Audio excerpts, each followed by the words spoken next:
Welcome, loyal fans. Today we race the last round of this nation's cup. My name is Sir David Attenborough, and I will be your host for today's race. This is going to be an interesting round once again. The race is held on Circuit de la Sarthe.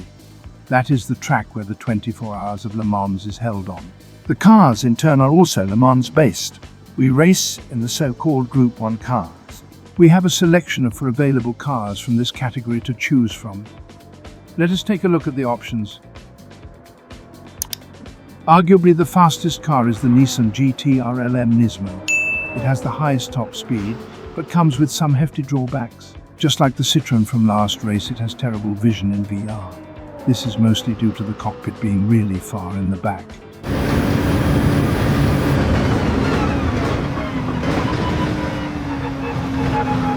Let's stop it here. Do you see the problem? No, of course not. We can barely see anything. Definitely not the apex we are aiming for. It just becomes a guessing game where we are going at this point. Not ideal at the slightest, and then there is another problem when driving on the straights. Let's switch over to YouTuber Rory Alexander demonstrating this. Am I going to get the wibble wobbling down the straight? Please don't do it to me.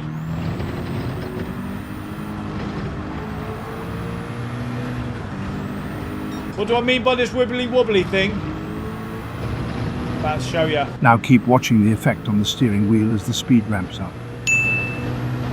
I can't do this all week.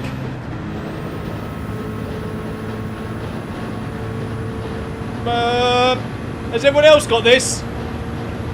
Has everyone else got this? I'm going to have to do this down the straight. Stop doing it! Drive! A lot of users have reported these issues. Not all, but a lot of wheels seem to suffer from this. Definitely a game issue.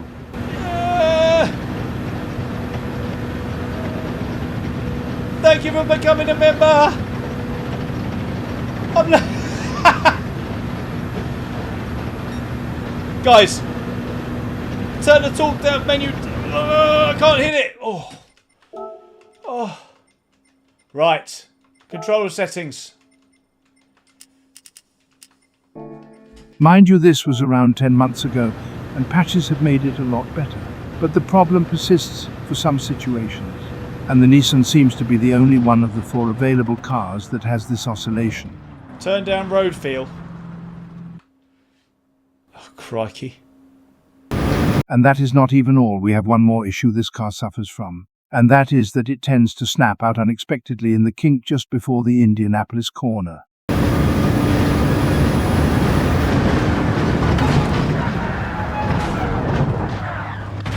One more reason on the list to not choose this car. It will be interesting to see if people choosing this car suffer this issue in the race. For obvious reasons, the Nissan is ruled out. Even though it's a lot quicker, it's not dependable enough. The Toyota TS050 turned out to be the slowest of all the cars and as such is out as well. The remaining 2 cars are pretty close in speed and are very stable to drive. In a short practice session, the Porsche was fastest by about a second, so that car was chosen for further practice. With that interesting analysis out of the way, let's take a look at the rest of the race details. Qualifying lasts for 6 minutes, but that is only enough time for 1 lap. The out lap and the subsequent lap will both take at least 3.5 minutes on this very long track, so 1 shot is all you get. 1 shot, 1 opportunity. The race itself is 7 laps. That might seem short, but with a duration of over 3.5 minutes, that is still over a 24-minute duration. Only the racing medium slick compound is available, but once again we have totally random weather, so there is a chance the intermediates or full wets get some use. There is no mandatory pit stop or tyre change. The mediums will last for the entire race, so unless we see some rain, a pit stop is not necessary. Finally, Dordano's best practice lap was a 3-minute 29.360. It's pretty hard to be very consistent in such a long lap, so anything in the 3-minute 31 range is probably pretty decent. Alright, I have probably bored you all enough with this info. Let's go look at some actual racing. First, let's look at some highlights of the first race. Qualifying was not the best, but still a spot in the top half of the grid. The qualifying was dry, but for the race some rain was coming in. If we take a look at the weather radar, it's adamant that intermediates were going to be necessary from the start on.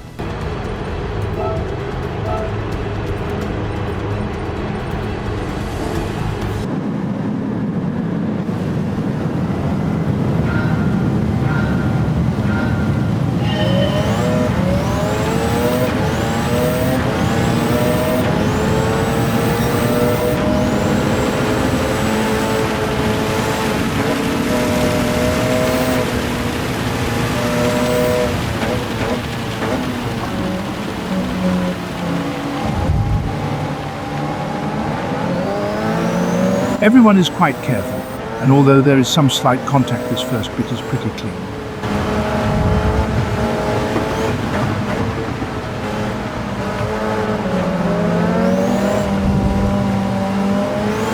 Beautifully capitulated on the situation here. Up to 5th he goes.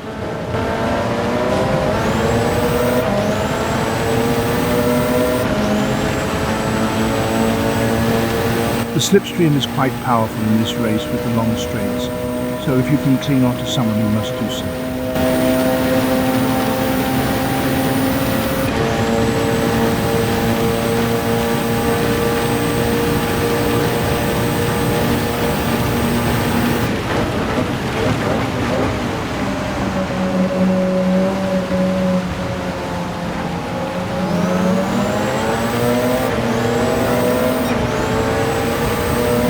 Once again the better exit and profiting from the other driver being blocked, up to 3rd. Oh wait, there goes Turismo.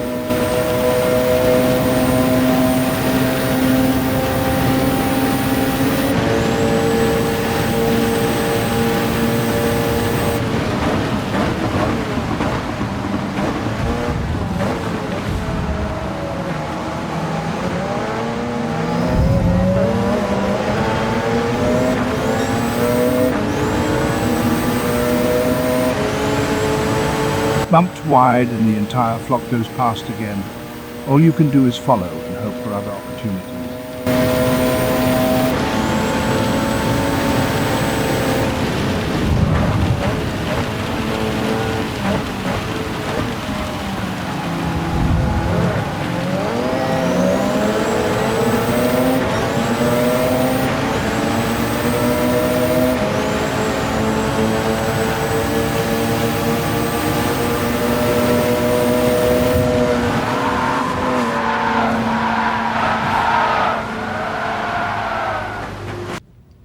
No! God!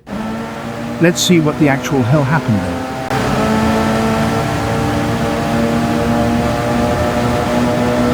Well, not entirely deliberate, but maybe both drivers should have left some more space. Like a true Le Mans, we transition into the dark. Here we see the first drivers making mistakes. Vision in the dark with added spray can make one misjudge corners as well. Here a penalty is picked up for cutting that corner.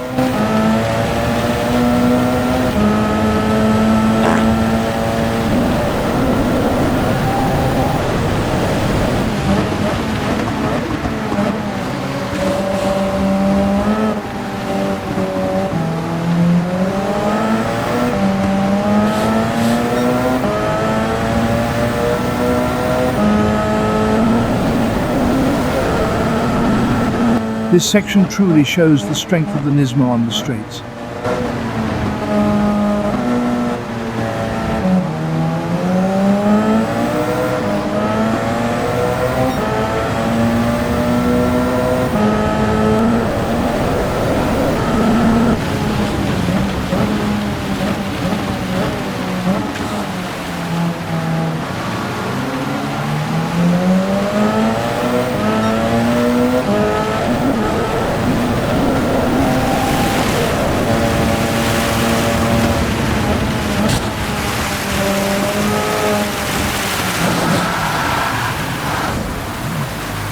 No! God, please, no!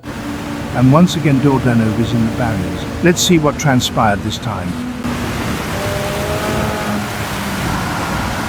Once again it's not deliberate but extremely unlucky. And of course the slightest tap imbalances these cars and makes them spin. But he is not done fighting yet. He will try to do his best to work back up through the pack.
Here we see one of the drivers pitting to swap his wets for slicks.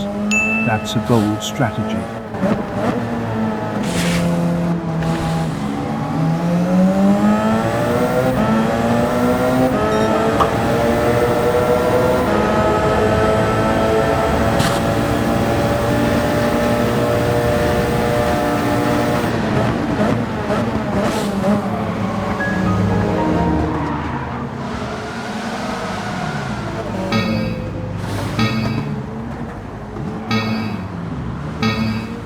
The driver in front unexpectedly braked a bit harder, causing him to spin out.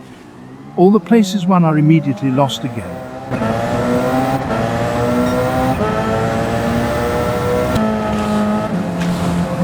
And another driver pitting for slicks. Even if it was slightly faster, a pit stop loses too much time for that strategy to work.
And there we have it, an 8th place. Actually pretty good considering the absurd amount of things that happened in this race. But not good enough to call it quits already.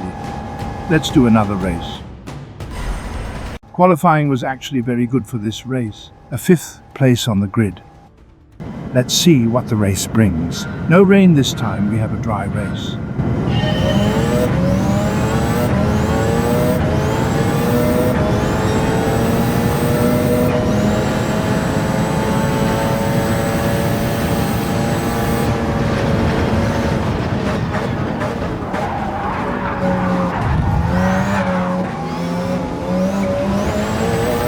That was unfortunate. Contact in front and no way to go but straight.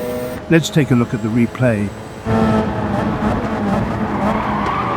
I'll stop it right here. We can see there are basically no options. Already on full steering lock, no accelerator input. A completely unavoidable incident caused by another driver.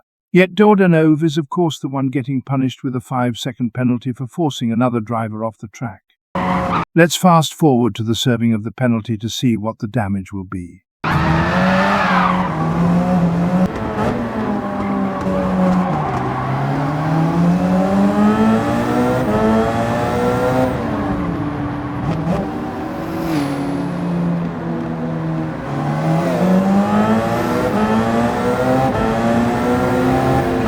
From 4th back to 9th place. If the rest of the race remains incident-free, a decent result might still be possible. But it wouldn't be highlights if everything went well, of course. So let's take a look.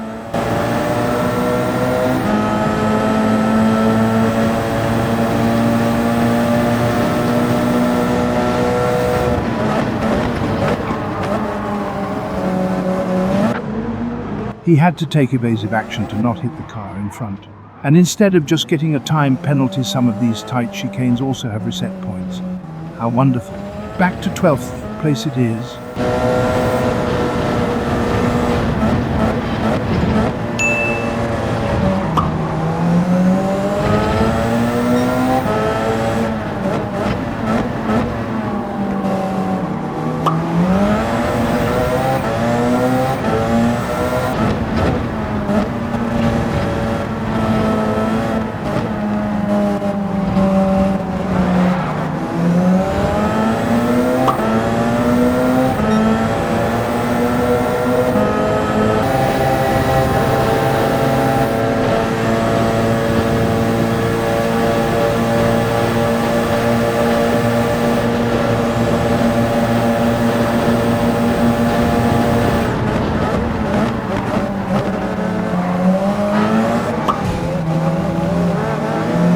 Wow, some insane lag in a place one.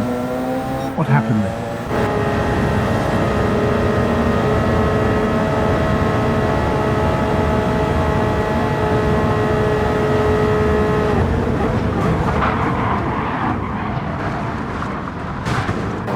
Well, there we have it.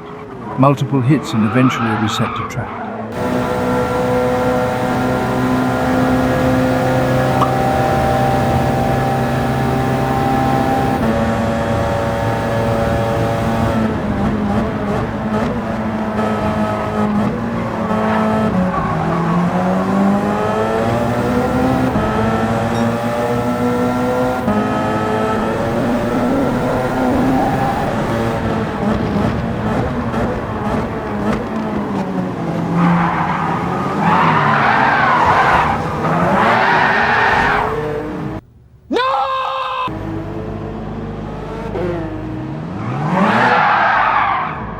Of course, that seems totally reasonable. Let's take a look at the replay of that.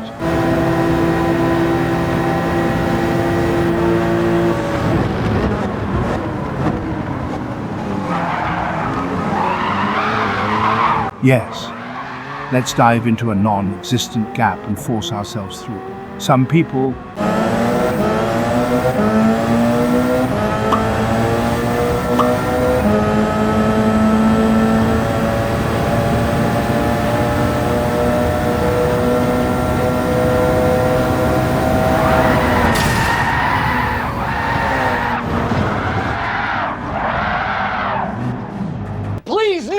No! Well then, let's take a look at this replay as well.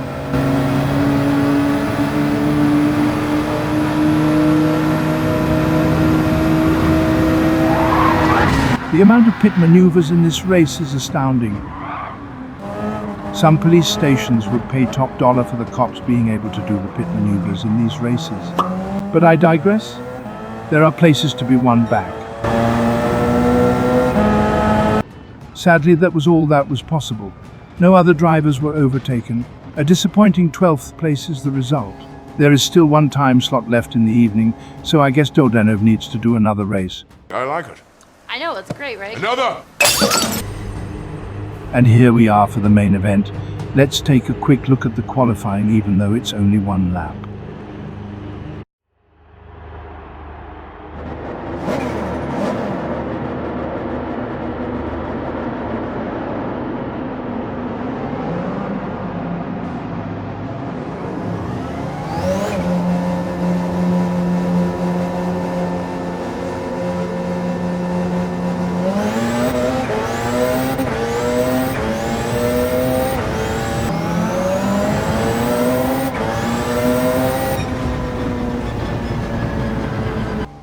Well, that could have been worse.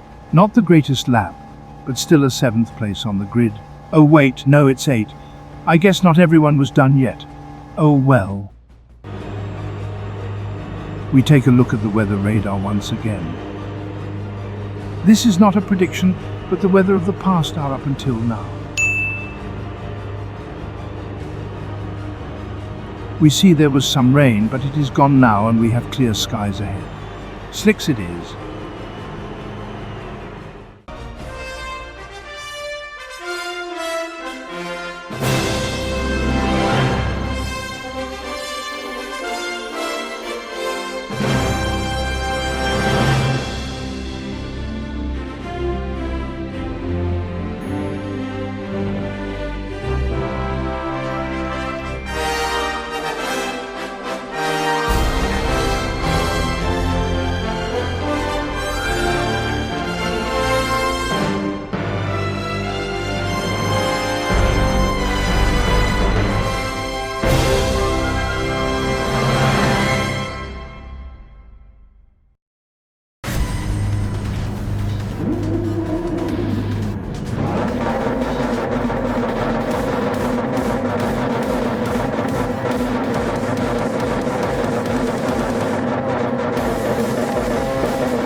Once again some slight contact, but both drivers left room and allowed for some close racing. A lot better than the previous races so far. Nee, beter hè?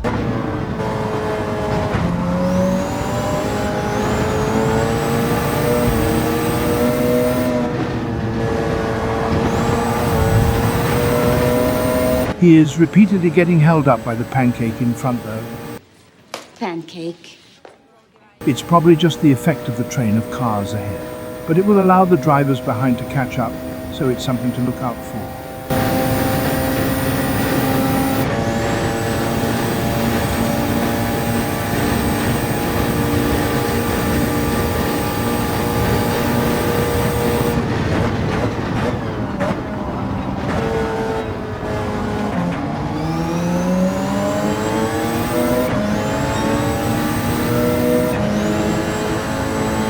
The drivers in front seem to be bump drafting each other to be able to go faster.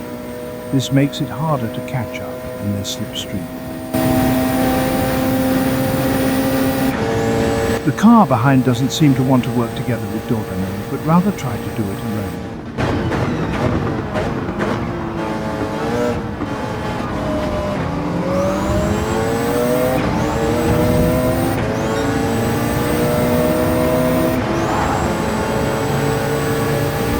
A bump from behind helps to keep Dordanov in the fight here. But this is a dangerous place to be for the upcoming slow right-hander.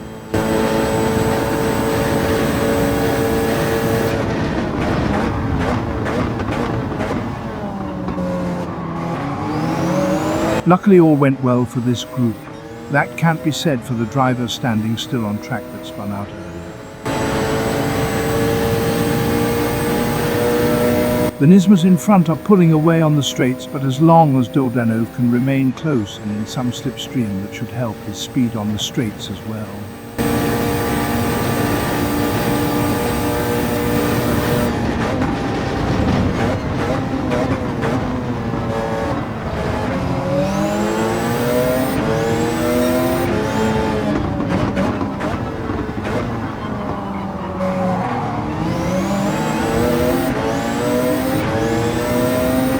With the Czech in front serving his penalty, Dordanov moves up to 6th. We see night is setting in fast now. The time speed rate is set pretty high to enable starting in the light, racing through the night, and then to finish back in daytime.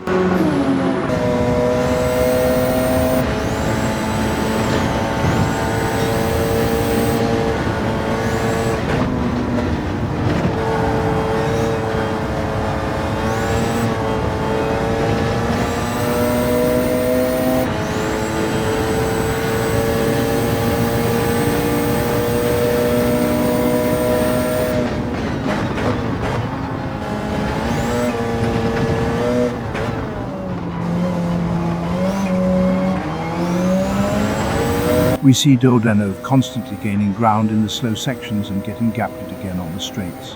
That is the difference between the Nismo and the other cars.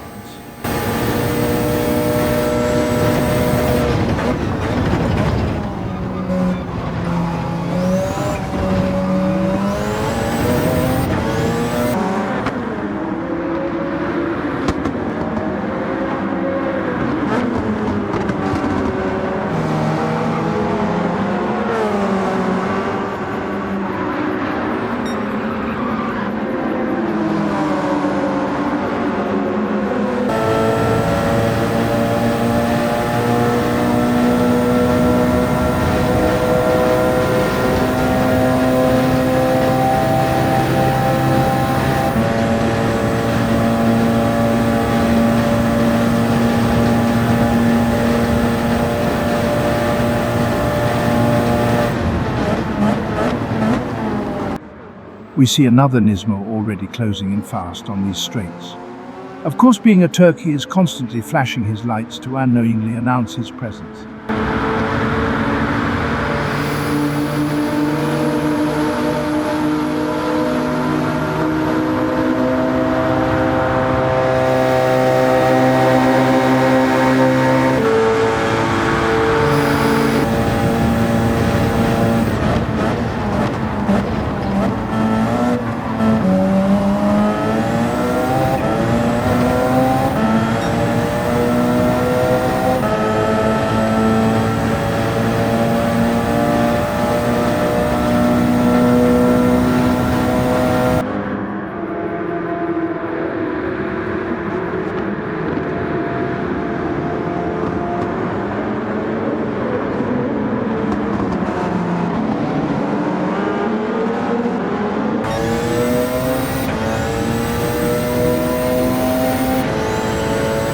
Here he comes. Nothing that can be done here but to just let him pass and try to follow him from now. I don't understand. Why me? Every time Metzler says leave, follow, or get out of the way, I get out of the way.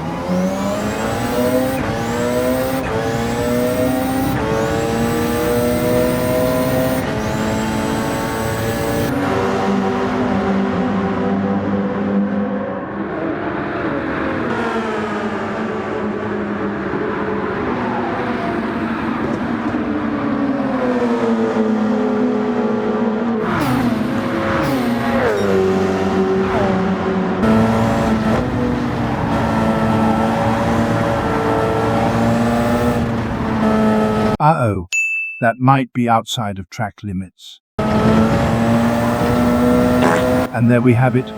Hopefully this does not have to cost a position.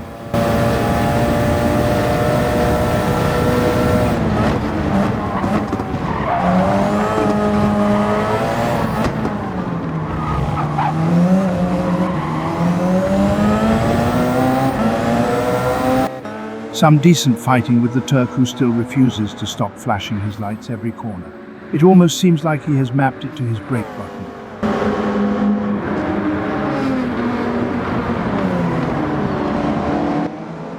Let's skip forward to where this penalty is served.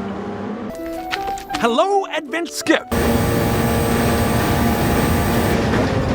We are closing up to the penalty line now. The pack in front is almost out of sight, but he seems to be gaining background now. They are fighting a bit amongst each other. But now the penalty must be served. Let's see if he can stay ahead of the Portuguese behind.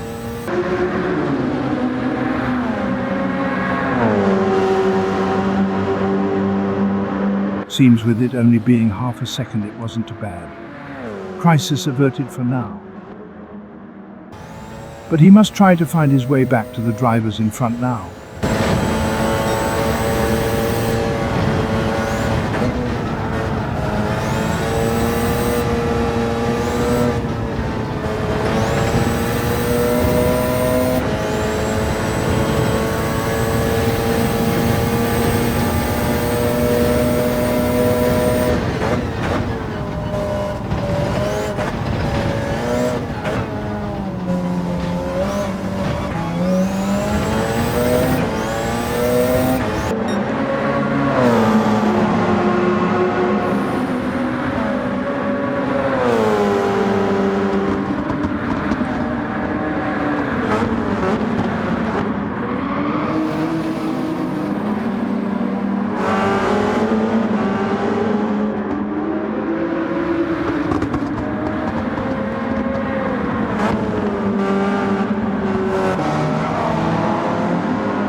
It looks like the pack should still be in reach and he might be able to catch back up.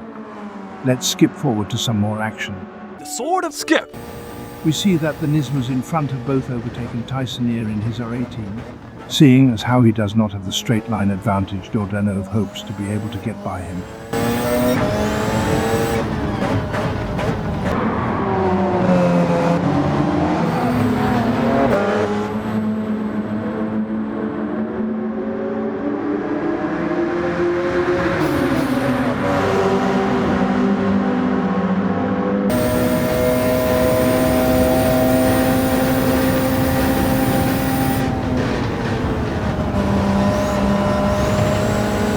And there it was, a slight mistake, and the Audi is now in the rear-view mirror.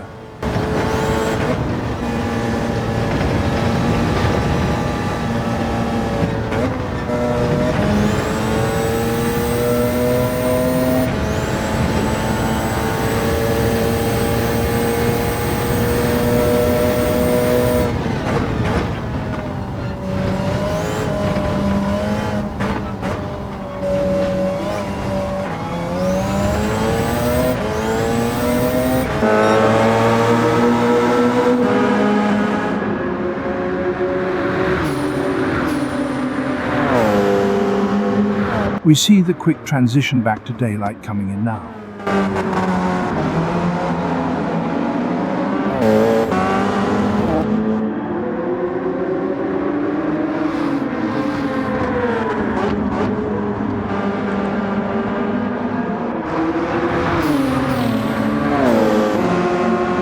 It will be interesting to see if Dordano is able to close the gap to the Nismas in front. Let's skip a bit to see if he manages. Here's the sword of Skip. We jump back just before the final lap. The flashing Turk has overtaken the Pancake. The Pancake has dropped a bit behind and is no longer benefiting from the extra slipstream of the Turk. Let's see if that gives Dordano an opportunity.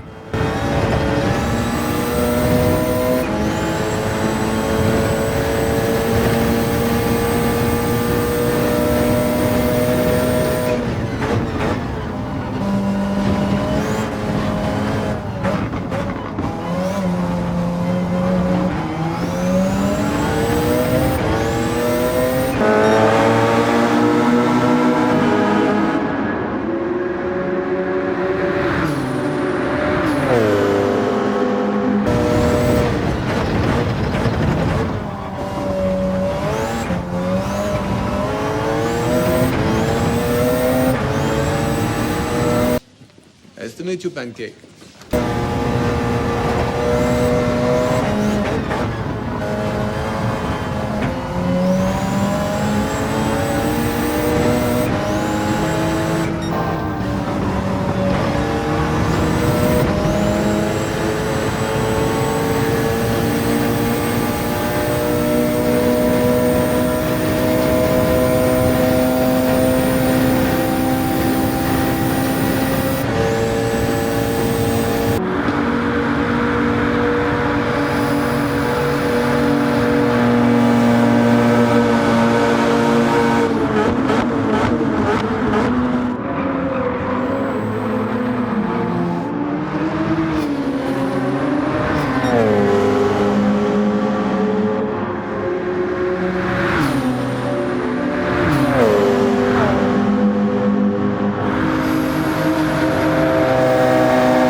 The bitch did in fact not get out the way. It was ultimately Dordano's own mistake though. too eager on the gas while halfway outside the track. Let's take a look at how the Portuguese behind saw that.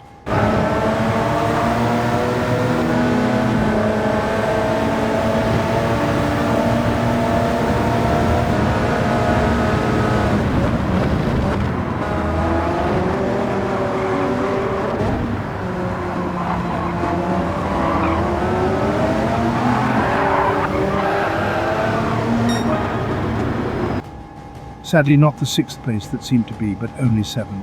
Not driving the strongest car definitely didn't help the result either. This was the last round of the Nations Cup, so things will be quiet for a little while again. Although usually the Manufacturers' Cup should be held close to this one as well. But nothing has been announced just yet. We will see though.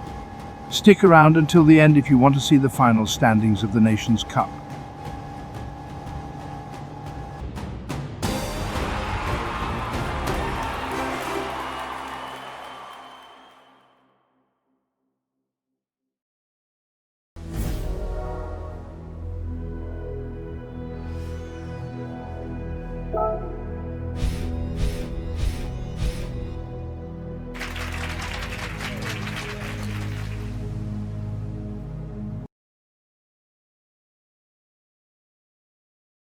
Dordanov managed to finish 5th in the Netherlands. Only your 5 best rounds count towards your point total. So some drivers who skipped more than one race are at a disadvantage, giving Dordanov the result of the highest ranked driver in the country. Not too shabby.